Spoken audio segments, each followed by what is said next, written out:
Chers amis, bonjour. Depuis le début de sa création, le 14 mai 1948, Israël se bat pour son existence sur un territoire de 22 000 km². Israël est le seul État juif, tandis qu'il existe 22 États arabes et leur superficie totale est d'environ 13 millions de kilomètres carrés, soit 3 fois celle de l'Union européenne. Et si la Ligue arabe regroupe 22 États, l'OCI, l'Organisation de la coopération islamique, regroupe 57 États membres. Mais quelle que soit sa taille, Israël est le centre du monde, le nombril du monde, dit la Bible, tandis que Jérusalem est au cœur des nations. Comprenons-nous pourquoi Israël se bat pour son existence, pour la terre que Dieu lui a donnée en héritage? Or, qui dit terre, dit gouvernement, armée, justice. Tout ce qui fait une nation qui fut créée en un jour. Et cette terre-nation, c'est Israël. Ésaïe 62, verset 4. On ne nommera plus ta terre désolation, mais on t'appellera Rephtsiba, mon plaisir en elle.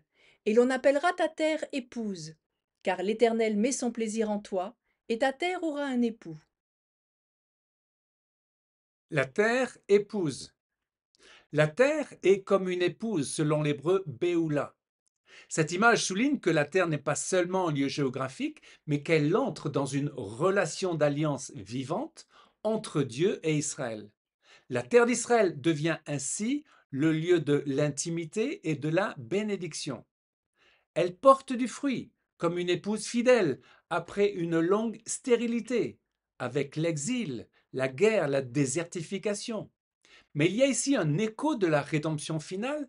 La réconciliation de Dieu avec Israël implique la guérison du peuple et de la terre.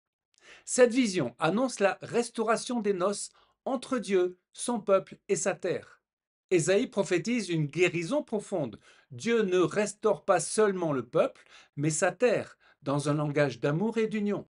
La terre d'Israël n'est pas une possession politique, c'est selon la Bible une épouse fidèle que Dieu rend féconde à nouveau. Dans le verset suivant, il y a une centralité géopolitique et spirituelle d'Israël dans la répartition des nations. Deutéronome 32, 8. Quand le Très-Haut donna un héritage aux nations, quand il sépara les enfants des hommes, il fixa les limites des peuples d'après le nombre des enfants d'Israël, car la portion de l'Éternel c'est son peuple, Jacob est la part de son héritage. L'exil d'Israël. La galoute, l'exil, et la Géoula, la rédemption, sont deux concepts qui occupent une place prépondérante dans le judaïsme biblique et qui ont façonné l'identité juive. L'exil est mentionné et programmé bien avant la dispersion des Juifs dans les nations. Deutéronome 28, verset 64. L'Éternel te dispersera parmi tous les peuples, d'une extrémité de la terre à l'autre. Et là, tu serviras d'autres dieux que n'ont connus ni toi ni tes pères, du bois et de la pierre. Parmi ces nations, tu ne seras pas tranquille, et tu n'auras pas un lieu de repos pour la plante de tes pieds. Le paradoxe de l'exil qui fera d'Israël pendant 2000 ans l'image du juif errant est qu'il s'inscrit à la fois dans la volonté divine de punir son peuple de son idolâtrie et sa désobéissance, et en même temps d'être une bénédiction pour les nations. Michée 5, verset 6. Le reste de Jacob sera au milieu des peuples nombreux, comme une rosée qui vient de l'Éternel. Le châtiment de Dieu envers son peuple est comparable à l'œuvre rédemptrice de la croix. Le Messie Yeshua, qui a pris sur lui le péché du monde, est devenu péché. Il a été la bénédiction suprême pour le monde. Concernant Israël, Dieu est fidèle à son alliance. Selon Genèse 12, l'alliance faite avec Abraham, Isaac et Jacob est inconditionnelle et perpétuelle. Genèse 26, verset 4. Je multiplierai ta postérité comme les étoiles du ciel. Je donnerai à ta postérité toutes ces contrées. Et toutes les nations de la terre seront bénies en ta postérité, parce qu'Abraham a obéi à ma voix, et qu'il a observé mes ordres, mes commandements, mes statuts et mes lois. Dieu a précisément donné cette promesse d'alliance inconditionnelle aux trois patriarches pour qu'il n'y ait pas d'ambiguïté. Si Ishmaël est le fils d'Abraham et d'Agar l'égyptienne, la postérité des patriarches désigne bien le peuple juif. L'exil, qui est le fait de la dispersion des Juifs dans les nations, fait partie du plan rédempteur de Dieu pour les nations. Lisons la promesse d'alliance faite à Jacob-Israël. Genèse 35, versets 11 et 12. Dieu lui dit: Je suis le Dieu Tout-Puissant, sois fécond et multiplie. Une nation et une multitude de nations naîtront de toi, et des rois sortiront de tes reins. Je te donnerai le pays que j'ai donné à Abraham et à Isaac, et je donnerai ce pays à ta postérité après toi. La terre, l'héritage divin. La parole sur Jacob parlant de la multitude de nations, Goïm en hébreu, évoque prophétiquement l'Église qui sera issue d'Israël, Jacob. Notons aussi que la promesse d'alliance faite à Abraham et à Jacob contient la promesse de la terre. Sans la terre, pas de royaume. Sans le royaume, pas de rédemption. La terre est l'héritage de Dieu pour Israël. La Bible dit: le pays de Canaan sera votre héritage. Il n'y a probablement pas de territoire dans le monde plus contesté que la terre d'Israël. Moïse, mandaté par Dieu, n'a pas délivré son peuple pour qu'il reste dans le désert.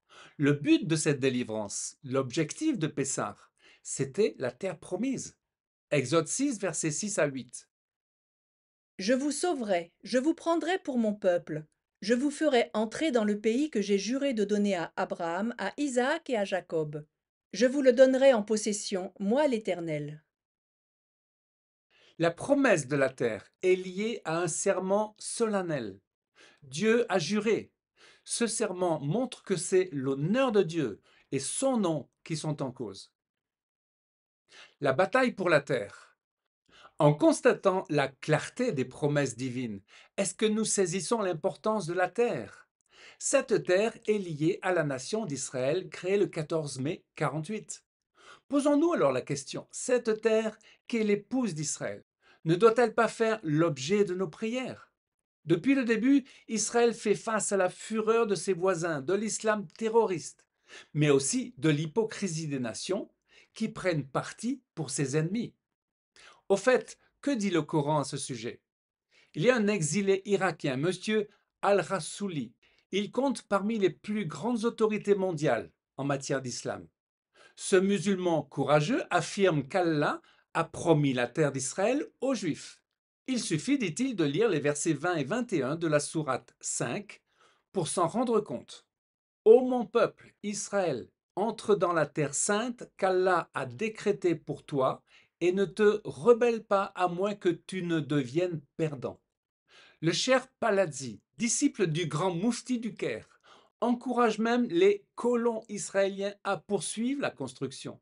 Il déclare que le Coran accorde toute la terre d'Israël aux Juifs, de sorte que toute opposition à l'État juif est une offense à Allah. Et que dit la parole? Amos 9, versets 14 à 15. Je ramènerai les captifs de mon peuple Israël. Je les planterai sur leur terre, et ils ne seront plus arrachés du pays que je leur ai donné, dit l'Éternel ton Dieu. Prier pour Israël, en accord avec la Bible, implique que nous prions pour la nation et son gouvernement, pour son premier ministre, son chef d'état-major, pour son armée, ses soldats et soldates, ses pilotes et ses otages. Psaume 144, 1. Béni soit l'Éternel mon rocher, qui entraîne mes mains au combat et mes doigts à la guerre.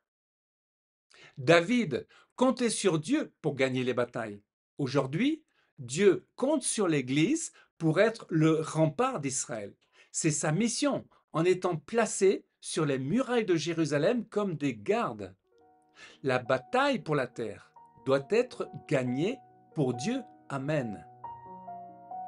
Chers amis, à une prochaine fois pour une nouvelle vidéo en direct de Jérusalem.